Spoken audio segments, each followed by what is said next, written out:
आओ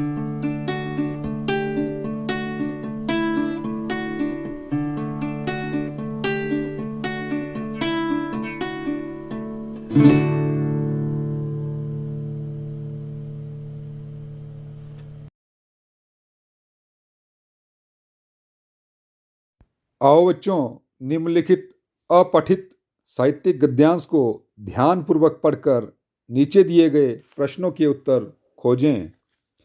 आज की मौत कल पर ढकेलते ढकेलते एक दिन ऐसा आ जाता है कि उस दिन मरना ही पड़ता है। यह प्रसंग उन पर नहीं आता जो मरण के पहले मर लेते हैं, जो अपना मरण आंखों से देखते हैं, जो मरण का अगाऊ अनुभव कर लेते हैं, उनका मरण है। और जो मरण के अगाऊ अनुभव से जी चुराते हैं, उनकी छाती पर मरण आ पड़ता है। सामने खंभा है। यह बात अंधे को उस खंभे का छाती में प्रत्यक्ष धक्का लगने के बाद मालूम होती है। आंख वाले को यह खंभा पहले ही दिखाई देता है, अतः उसका धक्का उसकी छाती को नहीं लगता। जिंदगी की जिम्मेदारियां कोई नीरी मौत नहीं है। और मौत कौन ऐसी बड़ी मौत है? अनुभव के अभाव से यह सारा हवा है।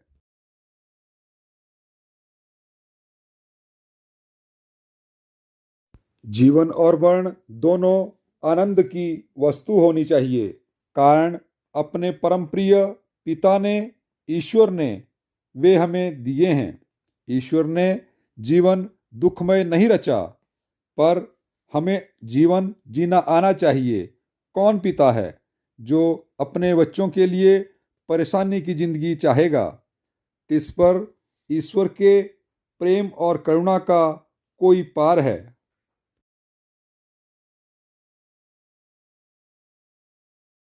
वह अपने लाडले बच्चों के लिए सुखमय जीवन का निर्माण करेगा कि परेशानियों और झंझटों से भरा जीवन रचेगा? कल्पना की क्या आवश्यकता है? प्रत्यक्ष ही देखिए ना। हमारे लिए जो चीज़ जितनी जरूरी है, उसके उतनी ही सुलभता से मिलने का इंतजाम ईश्वर की ओर से है। पानी से ज़्यादा हवा जरूरी है, तो ईश्वर ने हवा को अधिक सुलभ किया है। जहाँ नाक है वहाँ हवा मौजूद है।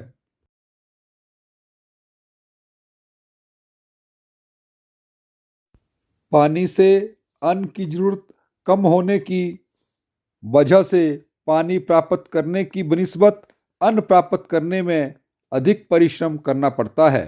आत्मा सबसे अधिक महत्व की वस्तु होने के कारण वह हर एक को हमेशा के लिए दे डाली गई है। ईश्वर की ऐसी प्रेमपूर्ण योजना है, इसका ख्याल ना करके हम निकम्मे जड़ जवाहरात जमा करने में जितने जड़ बन जाएं, उतनी तकलीफ हमें होगी। पर यह हमारी जड़ता का दोष है, ईश्वर का नहीं।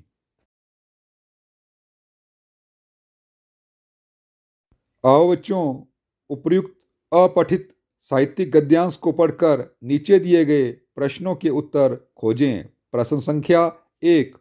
उपर्युक्त अवतरण का उचित शीर्षक दीजिए। उत्तर: ईश्वर की अनुपम देन। प्रश्न संख्या 2। मरण से पहले मरने का क्या तात्पर्य है? उत्तर: मृत्यु तो सभी को आनी है, चाहे कोई इससे भयभीत हो या ना हो। जो मौत से बिना भयभीत हुए जीवन की राह में आने वाली मुसीबतों को बिना परवाह किए टकराने का साहस रखते हैं, वे मरण से पहले नहीं मरते। प्रश्न संख्या 3। जीवन और मरण कैसे होने चाहिए? उत्तर: जीवन और मरण दोनों ही आनंद की वस्तुएं होनी चाहिए, क्योंकि इन दोनों को ईश्वर ने प्रदान किया है। प्रश्न संख्या 4।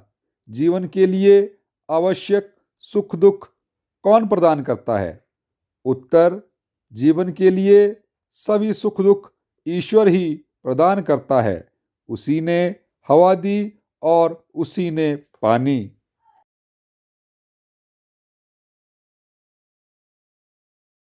प्रश्न संख्या 5। सबसे अधिक महत्वपूर्ण वस्तु कौन सी है? वह कहाँ है?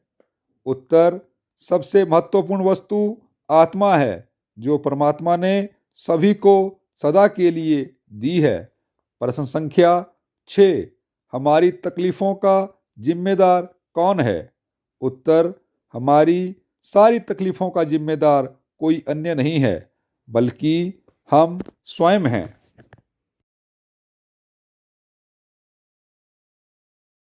प्रश्न संख्या 7। प्रत्येक व्यक्ति को निश्चित रूप से कभी ना कभी क्या मिलनी है? उत्तर: प्रत्येक व्यक्ति को निश्चित रूप से एक दिन मृत्यु तो मिलनी ही है। प्रश्न संख्या 8। आंख वाले को पहले कैसा खंबा दिखाई दे जाता है? उत्तर: आंख वाले को मौत रूपी खंबा पहले दिखाई दे जाता है। प्रश्न संख्या 9। ईश्वर ने जीवन कैसा रचा है? उत्तर: ईश्वर ने जीवन दुखमय नहीं रचा है।